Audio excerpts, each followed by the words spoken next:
Okay, it's Thursday, July 16th, and we're doing our wrap-up of the day. Today we took off, and our destination was the Davy Crockett Birthplace State Park up there in Limestone, Tennessee.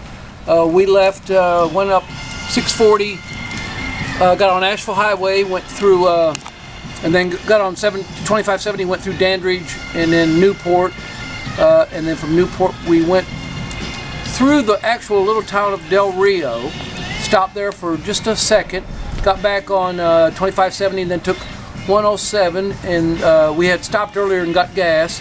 We stopped at the Cherokee National Forest, one of the like camping sites there, and had our morning breakfast. And then from there, 107 took us all the way up by Tusculum, and then we got on some couple side back roads, and finally made it to the Davy Crockett Birthplace State Park. And it was a nice little park. It had a swimming pool there.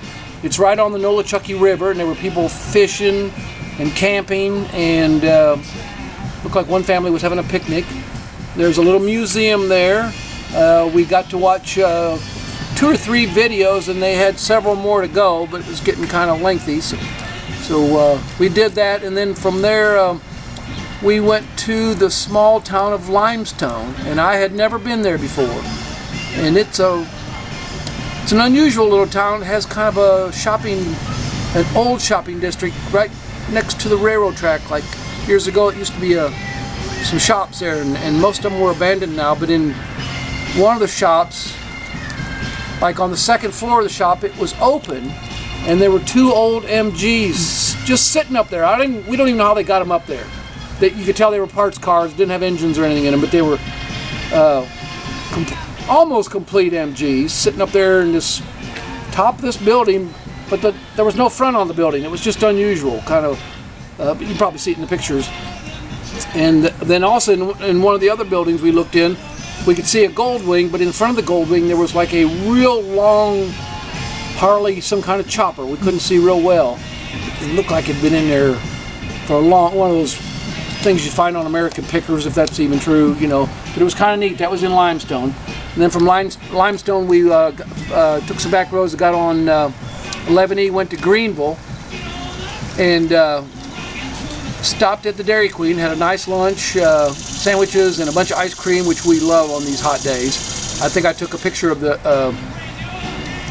thermometer thing, or whatever you call it, at the Dairy Queen. It said 97. It felt like 197. It was hot. Yeah, it was one of those unusually hot days for us. It started out cool, but yeah, it did start out cool. Yeah, but boy, this afternoon it really got warm.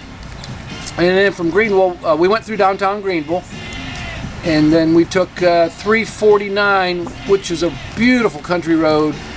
Kind of takes you. It took us to 340, and then 340 takes us up to 160 by Morristown. But those are beautiful back country roads that not a lot of traffic on them, but they're 2 lanes, kind of windy, just real pretty country roads. Real pretty, yeah. A lot of farmland out there. Yeah, farmland. The land is just beautiful. Saw some fish hatcheries. Yeah.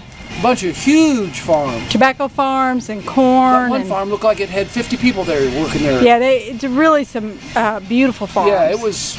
Yeah, then we saw corn. Yeah. Looked like 6 and 8 foot stalks of corn. Yeah. So it was definitely farmland out there. It was gorgeous. And then we got up to 160. That's the kind of the Morristown bypass, and back to 11E, and then we came in 11E through Jefferson City, New Market, and back home. We got home, what time is it now, do you know? I guess it's about 5:30 when we got back into Knoxville. I'm not exactly sure what time it is.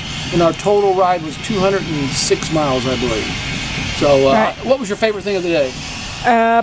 Probably that little circle with all the stones from the States. Oh yeah, you'll have to look in one of our videos we do. It was an unusual, about as big as our patio here, but it had 4 or 3 walls, I think. 3 or 4 walls. Yeah.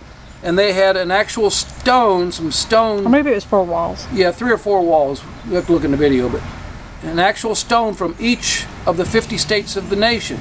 I don't know why. They didn't really say why they did it. The original monument inside the little circle was for Davy Crockett, and they put it there in the 1800s, and then they redid it. And but where they got where they came up with the idea to get actual stones from all 50 states, including Hawaii and Alaska. It was very nice. Yeah, it was very unusual, very kind of neat. It was neat. Yeah. It was a nice sentiment. Right. Very inclusive. And I guess my favorite thing was that little museum, because I didn't know much about Davy Crockett other than what's Davy Crockett, King of the Wild Frontier. I mean, there's a I know the song from. There's a Disneyland movie with Fess Parker about David Crockett that we now have to rent. Yeah, we'll have to rent and watch it because I know Fess Parker is Daniel Boone. Yeah. I don't know how he can be both. Well. But we'll have to watch the movie and find out. I know. We've been tricked again. I know it.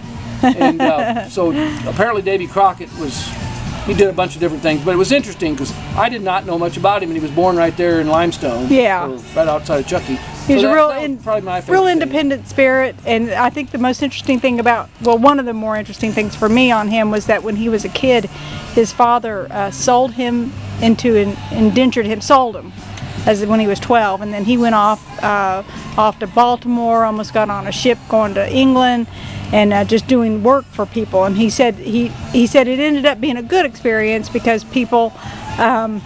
Jeff's laughing at me because people helped him along the way, and so he's very gregarious, and he turned it to a good thing. Is that it? Yeah. So that's Pam's version of the History Channel story. I gotta say, Pam's version is longer than the one we had to watch when we were in the museum. So. Yeah, you have a right to talk.